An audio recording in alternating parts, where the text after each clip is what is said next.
আপনার বাড়ির পাশে নব্য ইসরায়েল। আমরা বড় ইসরায়েল সম্পর্কে সচেতন আছি কম বেশি, কিন্তু আপনার ঘরের পাশেই নব্য ইসরায়েলে জন্ম হয়েছে, এই ব্যাপারে আমাদের সচেতনতা নাই। তারা সংসদ ভবনে তাদের সংসদে ফখর করে বলছে যে আমরা 6,500 সৈন্য পাঠিয়েছি, আমাদের হয়ে যুদ্ধ করছে। নাউজুবিল্লাহি মিন যালিক। তার মানে আপনারা প্রমাণ করলেন। আচ্ছা বলেন, খ্রিস্টানদের সাথে না হয় তাদের সম্পর্ক আছে, তারা আহলে কিতাব, আপনাদের সাথে তাদের কি সম্পর্ক? খ্রিস্টানদের সাথে না ইহুদিদের একটা সম্পর্ক আছে, তারা আহলে কিতাব দাবি করে তারা, কিন্তু আপনাদের সাথে যারা পৌত্তলিক তাদের সাথে এই ইহুদিদের কি সম্পর্ক?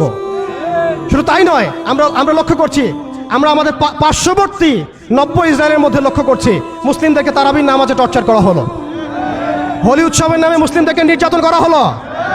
আমরা দেখলাম সেখানে গরুর মাংস বহন করার অপরাধে পিটিয়ে মুসলিমকে হত্যা করা হয়েছে। লক্ষ লক্ষ একর জমি যেগুলো আমরা ওয়াকফ করেছিলাম, সেই জমিগুলোকে রাষ্ট্রীয়ভাবে বাজেয়াপ্ত করা হয়েছে। আমি যদি একটা জমি মাদ্রাসায় দান করি, আপনার কোন এখতিয়ার আছে সেটাকে আপনি রাষ্ট্রীয় বাজেয়াপ্ত করতে পারেন? এখানে মানবতা কোথায়? এখানে গণতন্ত্র কোথায়? এখানে এই ইউনাইটেড নেশনস কোথায়? ইউরোপিয়ান ইউনিয়নগুলো কোথায়?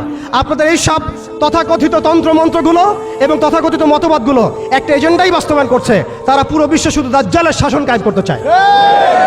এখন মুসলিম ভাইরা, সর্বশেষ কথা হচ্ছে, আমরা উদাত্তভাবে আহ্বান জানাবো, আপনি যে কোনো ধর্মের হন, যে কোনো বর্ণের হন, আপনি যে কোনো ভাষার হন, যে কোনো জাতির হন, আপনি জালেমের পক্ষ নিয়েন না, মাজলুমের পক্ষ নেন। এখানে আমরা আপনাদেরকে কটাক্ষ করতে আসি নাই, আমরা সত্য উন্মোচন করতে আসছি। আপনি জালেমের পক্ষ নিয়েন না, মাজলুমের পক্ষ নেন। আল্লাহ চান তো কোনো না কোনো দিন আল্লাহ আপনাকে হেদায়েত দিবেন ইনশাআল্লাহ। আপনি মানবতার দাবি থেকে এই জায়গায় দাঁড়ান। এই অবস্থা যখন চলছিল তখন কি আমরা ঘুমিয়েছিলাম? উত্তর না।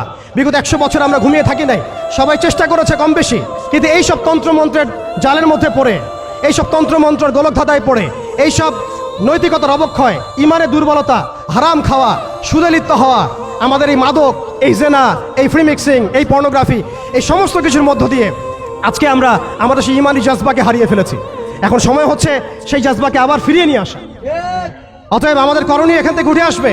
দেখুন, আপনি গাজায় গিয়ে যুদ্ধ করতে না পারলেও যে অনিবার্য যুদ্ধ তারা আমাদের উপর চাপিয়ে দিবে, সেটা কিন্তু এই অঞ্চলের দিকেও ছড়িয়ে পড়বেই পড়বে। কারণ হাদিসের মধ্যে এসেছে যে মাসিহুদ দাজ্জাল পুরো বিশ্বকে শাসন করবে, শুধুমাত্র মক্কা মদিনায় ঢুকতে পারবে না।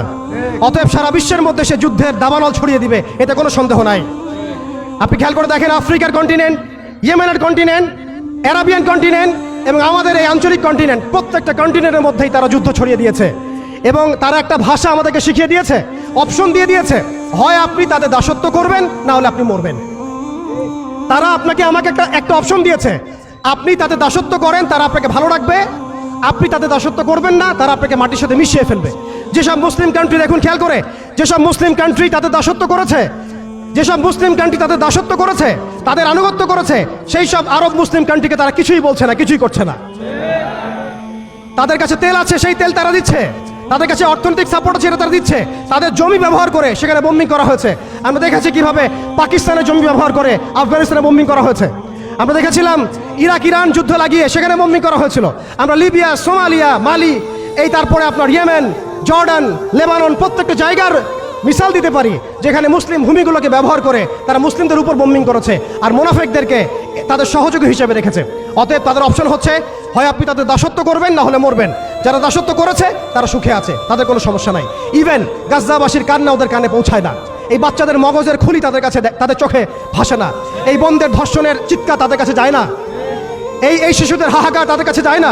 এক ফোঁটা পানির জন্য তারা কাঁদছে, এই কান্না তাদের কাছে যায় না। তাদের হৃদয় নেফাক দিয়ে এমনভাবে পরিপূর্ণ হয়ে গেছে, তাদের কাছে এই মানবতাহীনতার এই কাজগুলো, দৃষ্টান্তগুলো ওদের কলবের মধ্যে কোনোই দাগ কাটছে না। প্রিয় ভাইরা, এটা কেন হয়েছে? তাদের নেফাকির কারণে। অতএব আপনি যদি দাসত্ব করেন, নেফাকিতে চলে যান, আপনারও কোনো সমস্যা হবে না। কিন্তু আমি অনেস্টলি প্রশ্ন করতে চাই, আপনার মধ্যে কি আল্লাহর ভয় নাই? আপনার আমার মধ্যে কি কাল কিয়ামতের মাঠে জবাবদিহিতার ভয় নাই? আপনি আমি কি লা ইলাহা ইল্লাল্লাহ বিশ্বাস করি না? আপনি আমি কি মুহাম্মদুর রাসূলুল্লাহ বিশ্বাস করি না? আপনি আমি কি মুহাম্মদ রাসূলুল্লাহর উম্মত নই?